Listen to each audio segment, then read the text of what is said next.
Michael, talk us through the end of that fight, because it looked very bizarre from cage side, it looked very bizarre from TV. Talk us through it from your perspective. What exchange went on between you and Rickels at the end there? When there's not much of an exchange, when you know that if you continue with this fight, it's only going to get worse from there, you wave the white flag, and that's exactly what he did. And my energy back towards him was just kind of just the energy of the whole crowd, everything.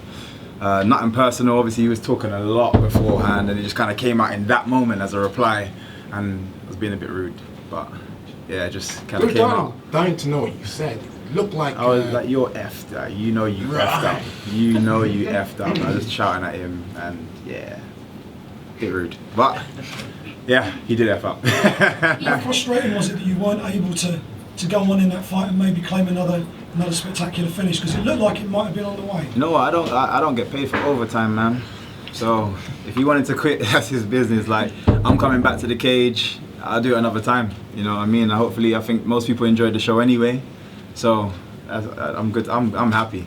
When you say most people enjoyed the show, Michael, it seems an escalation in the level of love for you out there tonight. Mm-hmm. Are you feeling that? What about kind of asking Bellator to take you maybe to the O2 Arena next with 20,000 people and start to build this thing bigger? This was a historic event tonight. How about building this bigger now? 100%, and I've always believed this for a long time now, that I am the face. Everyone's talking about belts and this and that. I could not give a damn about who's wearing what belt. No one fights like I do. There's nobody in the world that can fight and put on a display that I put on. And with or without the belt, I'm the face of this company. And that's it. And I'm looking to elevate. Wherever I am, I'm going to be elevating, bringing more and more eyes, more and more faces, just from everybody. I think people get to truly enjoy what they watch when I'm fighting. And it's been from day one since I stepped in the cage, going back to their mums, their aunties and this and that, people that have no clue about fighting, and then they watch it and they're like, oh, that's amazing, look what he does. They like the multiple aspects that I bring to the cage. So yeah, I'm going to be bringing eyes. Michael, curious, was David complaining of an eye poke? We couldn't decipher really what he was complaining about. Not at all. Second I hit him, clean, his eye just exploded open. And you'll probably hear about the amount of stitches that he's going to have.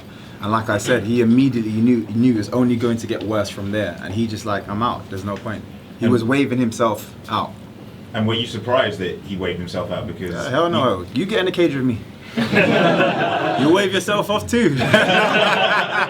I need to shed a few pounds. But I remember you said, you said that you were expecting a grueling fight and that you didn't foresee yourself finishing off necessarily. No. What I was saying is, I know I'll get a finish, but because he's such a tough person, I knew I can knock him down, he'll get back up. He'll knock him down, he'll get back up. I 100% wouldn't have expected him to wave himself off. But I knew because of his pressure style, he's going to run into something big.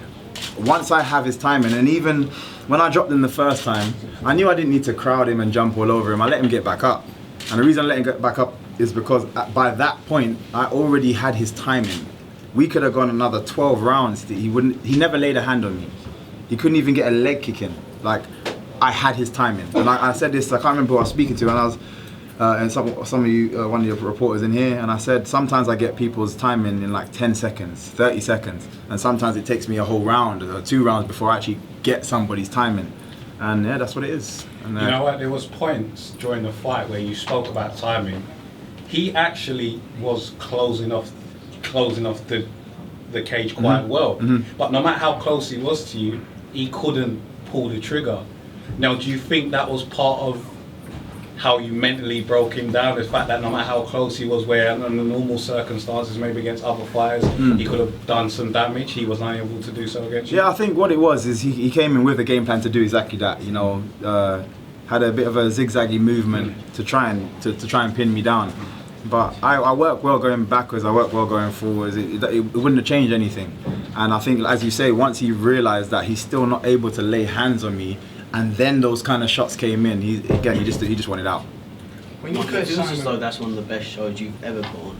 How does that kind of atmosphere rank amongst your best moments inside the cage? It's I have to say it's absolutely amazing. But I think anything immediately afterwards is going to be like amazing. But today was definitely spectacular. Just the crowd, and I've said it before, and I did have a feeling that they were going to give me that more energy, but they were so responsive, like so responsive. You know what I mean? It was, and that seriously, that energy, like even now, like I'm getting shivers. Man. That kind of energy really, I really soaked that up. I've been in fights before where, you know, I can feel my legs getting a little bit tired and stuff. Today I felt like I could just go forever, and I have to dedicate a lot of that to the crowd, that actually just pushing their energy my way. It was amazing. You've spoken before about the kind of level of support that you get, especially kind of from mainstream figures, if you like. Obviously you had a conversation with 50 Cent prior to the fight. Have you spoken to him, and if so, what was said? Yeah, no, I've spoken to him. It's just general chit chat. You know, we're very new to each other, so it's just general chit chat. It's a bit hard to kind of get any real conversation going in these kind of moments, but it's that first you know, interaction that kind of helps build onto more stuff. He said he wants me to come to some of his concerts and stuff, and a couple of his events, and so, you know, we can, you know, build a relationship from there, and having someone like that on side. And like someone said last time, having Lennox Lewis in your corner, and you know, even me, so one of the most exciting videos from the Cyborg fight was actually watching the, you know, the reaction after that fight.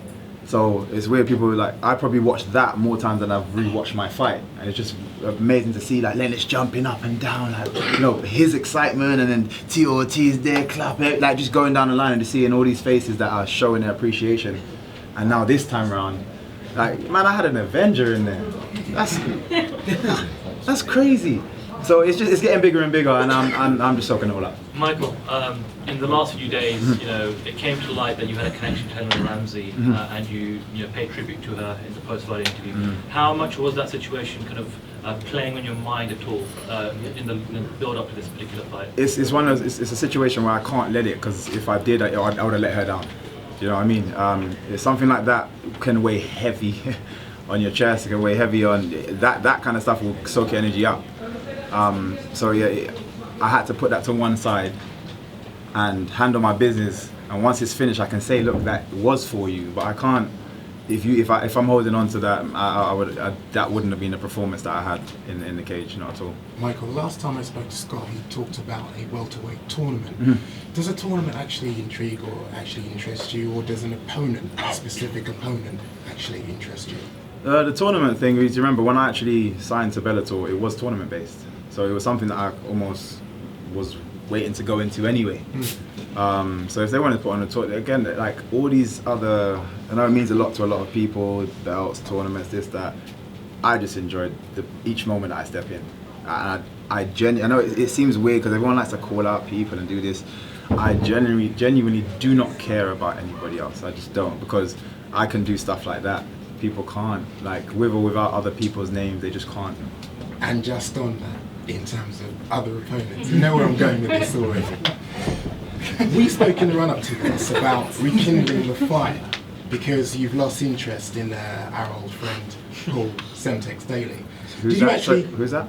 Well, you call him you affectionately refer to him as Paula. No, the full name, please. Come on. I'm not answering your question. I'm not answering your question. Give me your full name, please. Well, you refer to him as Paula Tampax. That felt good, you know. But getting back to the question, did you actually clap eyes on him, and did that rekindle the fire? No. To be fair, I didn't notice him. Again, I'm just out there handling business. But I heard, a few people tell me, like he almost had hearts in his eyes. Like he was there, like, oh my god, like, he was mesmerized. You know what I mean? You don't want none of me, man. Come on. Michael, one fight left on the contract now. You must feel like you've got a good hand, I guess, leading up to the contract. Yeah, you know, I feel like that anyway, despite where the contract was, just because I know what I can do. I know what I can do out there, and even that, as much as people can say they really enjoyed that performance, I've got so much more. There's so many moves that I wasn't able to do. You know, so many things that if I can, I wish some of you guys can have cameras in our gym, just every now and again, and see some of the stuff that I come out with, because it's insane. And there is one day you're going to see something out there and just be like, you just wouldn't have believed that I can go to that level. That is nothing to, that's 40% of what I can actually put out there, and I'm being genuine. Michael, you're obviously very confident in your abilities, and you say no one can do what you can do.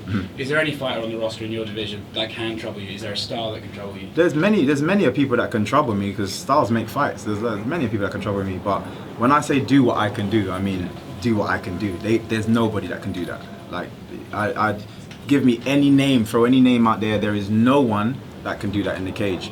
But in terms of troubling me as a style, yeah, I get my ass whooped in the gym. But I do that day in, day out. I want to bleed in there, so you'll never see me bleed out here. One or two more guests. What about Rory McDonald next? How do you call him out? I'm on the same contract, so when that changes, then I might call him out. Just lastly, the celebration, right? When did you finally decide that was going to be it? I've had it for a while. I had it for a little while. I'm a massive fan, Marvel fan. Most people would know. Some of you, I don't know if anybody saw my Instagram post just before I walked out. I don't think anybody saw it. See, you guys are slacking, man. I saw it. We're working. You guys are slacking. You saw it? I saw it. And I asked the question last time as well. So I put it in your head. But it's again, it's all these little Marvel things that I was putting in, like dropping little hints that no one picked up. But yeah, dropping little hints, and yeah, walked out to the fight and just delivered it. Obviously, I said it's going to be a mixture. It's very difficult nowadays, man. So many things pop and you know, blowing up the internet, and then the next day something else drops. The next day, so you have to be a bit more a bit tactical. But Marvel is big. I think everyone's getting into Marvel now. So and I was a geek from when I was at a young age, reading magazines and all that. So I've been a Marvel fan for a long time. So that's always a route that I'll always take. But yeah, I had it for a while. Another amazing night for London Shoot Fight as well. Oh man, 3-0. It's like, in the last couple of years, there's definitely been a resurgence, and you might be humble about it, but you've definitely been the face of that gym. But now to see other guys come up and get big contracts with Bellator, yeah. You know, get on big shows like this, what does it mean to you and the guys? Oh, it's absolutely amazing. Like, I genuinely cannot do anything without these guys. Both my coaches are scientists. I'm saying they're mad scientists as well. The reason my style actually works in the cage is because he understands the dangers that my style will leave me in. So he knows how to, you know, tweak those things. And like I said, he's a scientist. He's the kind of person that will be angry at you for your foot being 2 inches to the left instead of 2 inches to the right. But he puts that in us. He makes us more of a perfectionist when we go out there, and he pushes us extremely hard, extremely hard. And like, just to see the guys coming through now. Young Norbit coming through, Shipman, the guy, he tried to take my, you know, my time. I still beat him. It's all good. I got 9 seconds. But yeah, he came out there, smashed it, and then Amir as well. He looked comfortable, dropped the guy, got the rear naked choke, and he's just a jiu-jitsu beast. And there's going to be more. There's some of you guys ain't seen the rest of our guys in the gym, and there's some up and coming beasts, and soon we're going to have a whole card of just shoot fighters. Awesome. Thank you guys. Thank you, Michael. Thank you. Cheers, Michael. Thank you, man. Thank you, guys.